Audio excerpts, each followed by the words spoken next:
Au musée provincial du Liaoning, les visiteurs de tous âges, venus de tout le pays, sont attirés par le coffret de pierre gravé du motif Ne-Zha, vainqueur du roi dragon.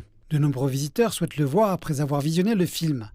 Selon l'analyse d'experts, le coffret de pierre serait une relique de la fin de la dynastie Liao, placée dans une pagode à Chaoyang, dans la province du Liaoning, en 1044 après Jésus-Christ, soit il y a près de 1000 ans. Les recettes de Ne-Zha 2 ont déjà dépassé les 1,39 milliard de dollars. Nous ne pouvions donc pas rater ce film.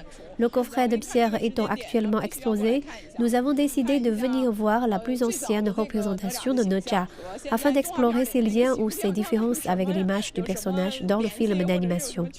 Les 4 côtés du coffret de pierre sont gravés de l'histoire de Ne-Zha conquérant le roi dragon. Ne-Zha porte une couronne de flammes et se tient sur des nuages auspicieux.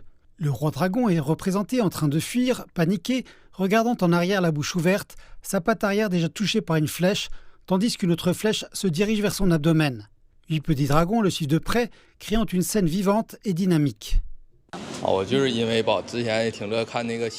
J'ai toujours aimé regarder Le Voyage vers l'Ouest et comme Ne-Zha 2 est sorti récemment, j'ai décidé de venir voir ce coffret en pierre. J'ai déjà vu le film 2 fois, une fois avec ma mère, une fois avec mon père et maintenant je suis ici au musée pour voir Ne-Zha sur cet objet. Avec la récente popularité du film Ne-Zha 2, nous avons constaté une augmentation du nombre de visiteurs venus voir ce vestige culturel. La zone située devant l'artefact est souvent bondée de gens qui prennent des photos et l'observent de près. Cela témoigne d'une reconnaissance et d'une appréciation croissante de la culture traditionnelle chinoise. Le coffret de pierre a fait l'objet d'une attention accrue suite à la popularité du film.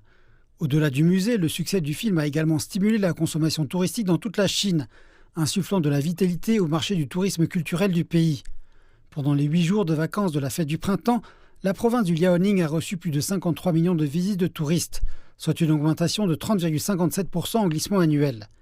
Les recettes touristiques de la province ont dépassé les 7,2 milliards de dollars, soit une augmentation de 30,11% par rapport à l'année précédente.